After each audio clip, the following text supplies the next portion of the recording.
Em Dandadan, além dos poderosos yokais, também existem os alienígenas, seres extraterrestres existentes no espaço, que também são extremamente poderosos, e existe um total de 666 espécies. Embora não tenhamos conhecido todas ao longo da obra, as que foram reveladas realmente se mostraram uma grande ameaça, e nesse vídeo você verá todos esses aliens de Dandadan ranqueados e explicados. Será que a sua lista é igual à minha? Assiste até o final para descobrir. Fala galera, eu sou o Zé dos Animes, e se você é novo por aqui, seja muito bem-vindo.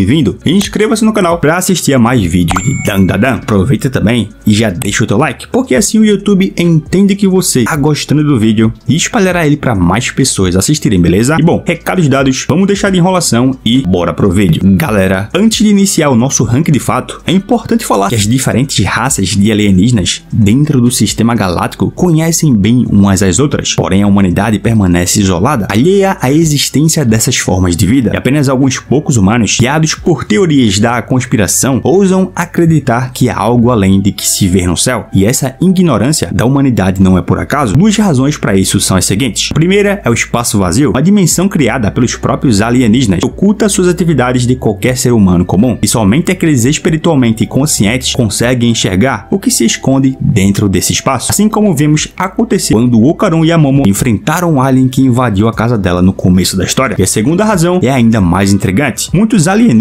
preferem manter suas vidas em segredo. Para isso, eles aprenderam a se disfarçar como humanos e passam despercebidos. Nesse vídeo, vocês verão alienígenas que usaram as duas formas, além de descobrir qual é a raça mais fraca e qual é o alien mais poderoso. Então, deixado isso claro, vamos para o ranking de todos os alienígenas de Dandadan. Para abrir nosso ranking, temos os Pigmeus, que são uma raça alienígena afiliada à personagem Kouki Yukishiro, que está sendo chantageada por alguém desconhecido para roubar os poderes da Momo. E essa raça tem um tamanho muito pequeno mesmo. São tão pequenos que são invisíveis a olho nu. Além disso, eles são muito parecidos com os serpos, no sentido de que eles são todos iguais. Seus corpos estão em forma de cone, com membros em forma de palito e possuem um rosto semelhante a uma máscara. E por causa do seu tamanho, os pigmeus são indetectáveis para pessoas de tamanho normal e só podem ser vistos por coisas próximas ao seu tamanho, permitindo que eles se movam furtivamente e observem sem serem notados. Em batalha, sua invisibilidade permite que eles ataquem seus oponentes ao ar livre e dificultem o contra-ataque. Eles também são bastante rápidos, capazes de executar sua capacidade de costura para aprender materiais com segurança em meros segundos. Outro ponto é que eles são inventivos em combate contra oponentes maiores e foram mostrados usando itens como facas de cozinha como projéteis com catapultas feitas por eles mesmos, ou pequenos arcos e palitos de dente com flechas, que apesar do seu tamanho pequeno, podem ser significativamente menos mortais, porém ainda assim causar desconforto aos inimigos. Próximo aqui são os Sumérios, que são uma raça alienígena vinda do planeta Suméria, e sua história conta que há muito tempo construíram uma pirâmide com portais para migrar seu planeta natal para outro que eles chamavam de Ídia, onde o adotaram como a sua segunda pátria, e acreditava-se que esse pedaço da história, no entanto, era um mito, com o portal não sendo mais usado porque foi mantido guardado pela família real por milhares de anos. E, eventualmente, seu segundo planeta natal tornou-se o lar dos seus descendentes, a raça humana, ou seja, o local que eles chamavam de Ídia é a Terra, e é por isso que eles parecem muito com os terráqueos, com a única diferença sendo o par de antenas presas às suas cabeças. Além de, bom, eles possuírem um armamento avançado, as suas armas podem disparar feixes de laser e eles também usam equipamentos de combate e de proteção quando estão no campo de batalha. Porém, em algum momento, o planeta Suméria foi invadido por outra raça alienígena chamada de Uskur, e os Sumérios foram completamente dominados pelas tropas inimigas e ficaram em números reduzidos. E enquanto os Sumérios masculinos foram mortos durante a invasão ou escravizados para se tornarem exotrajes, as mulheres sobreviventes se uniram como uma resistência. O único filho sobrevivente conhecido dos Sumérios foi uma garotinha chamada Vamola, que foi cuidada por uma das mulheres da resistência chamada Banga. À medida que a guerra continuava ao longo dos anos, Vamola, Banga e duas das suas amigas acabaram se tornando os únicos sobreviventes da resistência depois que o grupo caiu em uma armadilha. Decidindo que o seu único meio de sobrevivência é escapar da Suméria, eles ativaram e passaram pela antiga pirâmide dos portais conectada ao planeta Ídia, e assim as quatro mulheres lutaram contra as forças do Kur para assim chegar à pirâmide. Os Kur realmente eram muito violentos. No local, os Sumérios escravizados estavam reunidos e nesse momento Vamola tentou libertá-los, porém acabou gerando uma confusão e usando o exotraje semelhante ao deus da Suméria, a Banga persuadiu os Sumérios do sexo masculino a lutar contra seus inimigos e conseguiu chegar à pirâmide com Vamola. Depois de ativar o portal, Banga fez com que Vamola passasse por ele e fosse para a ilha sozinha, enquanto ela optava por ficar para trás. E claro, ao mesmo tempo que o plano do Skur de conquistar a Terra foi recebido com fracasso, Banga Tome, Aja e pelo menos 2 sumérios do sexo masculino adquiriram uma espaçonave para lutar contra o Skur, enquanto eles se dirigiam à Terra para se reunir com Vamula. E assim, os sumérios conhecidos da obra são os seguintes: a Aja, a Banga, a Vamula e a Tomo. Porém, sabemos apenas habilidades detalhadas da Vamula, já que ela luta usando o seu exosuit, ou traje de combate, que ela recebeu da sua mãe adotiva. O design do exotraje, como eu falei anteriormente, se assemelha muito ao deus da Suméria, que é descrito como sendo um kaiju que concede algumas capacidades. Ela pode usar um display para analisar o ambiente e ganha uma força aprimorada que a permitiu ter alguns feitos interessantes. O soco dela foi forte o suficiente para derrubar um urso, e a sua força é capaz de sobrecarregar humanos com o poder de yokai, como por exemplo o Okarun. Além disso, sua resistência foi alta o suficiente para resistir a um ataque do Okarun. Lidar também com ataques do mecha controlado por Quinta, e com traje, Vamula também pode se misturar com o ambiente e se tornar invisível ao olho nu, fora que ela também pode aumentar o seu tamanho ao ponto de chegar no máximo a 45 metros de altura. Próximo aqui é o Mandrill Ali, que é um alienígena que ataca Momo e Okarun nas dependências da escola, depois de vir à Terra para coletar cobaias. E essa espécie não só se parece exatamente como o Mandrill no mundo real, mas por algum motivo tem controle completo sobre o conceito de latas em geral. Uma vez que o alien marca uma determinada área como o seu domínio, ele invoca uma enorme lata de refrigerante chamada de lata de território, e qualquer pessoa que toque essa lata gigante se transforma em uma lata, porém com braços e pernas humanos, podendo ainda andar e tocar nas outras pessoas. E se alguém for tocado por uma dessas latas, também se transforma em lata, e assim sucessivamente. O próximo aqui são os Serpos, que são uma raça alienígena inteiramente masculina que vem do planeta Serpo, do sistema Zeta Reticuli. E nas décadas de 1960, com o apoio de alienígenas que sobreviveram ao incidente de Roswell, os militares dos Estados Unidos enviaram 12 pessoas em um intercâmbio de estudos para o planeta Serpo. Dos 12, 2 morreram lá e outros 8 retornaram à Terra, mas acabaram morrendo devido à poderosa radiação ultravioleta a que foram expostos no mundo alienígena. Porém, falando dos Serpos em si, eles usam disfarces de homens muito estranhos, porém seus verdadeiros corpos são alienígenas de cabeça parecida com lesmas e um corpo cheio de linhas. Os Serpos se comportam de forma energética e violenta com a espécie humana ao escolher sequestrá-los, embora pense que suas ações são pacíficas. Eles também preferem sequestrar humanos do sexo feminino em vez de humanos do sexo masculino, e afirmaram que desprezam encontrar pessoas que agem como bárbaras, o que é até irônico, né? Mas enfim, outro interesse que eles têm são os poderes sobrenaturais dos humanos, que ganham poderes de espíritos que superam seu próprio conhecimento e tecnologia. Porém, agora falando um pouco das suas habilidades, os Serpos têm ferramentas armazenadas entre as pernas e podem usá-las para várias coisas, como usar para extrair órgãos reprodutivos das mulheres, aumentar o poder de um alienígena ou mesmo fundir um corpo de um Serpo com uma ou duas mais formas de vida. Além disso, eles são incrivelmente inteligentes, possuindo habilidades avançadas em ciência e tecnologia. Com a sua tecnologia avançada, eles são capazes de criar clones de si mesmo e construir ferramentas dentro dos seus corpos, um OVNI e um dispositivo que pode lançar o espaço vazio. Porém,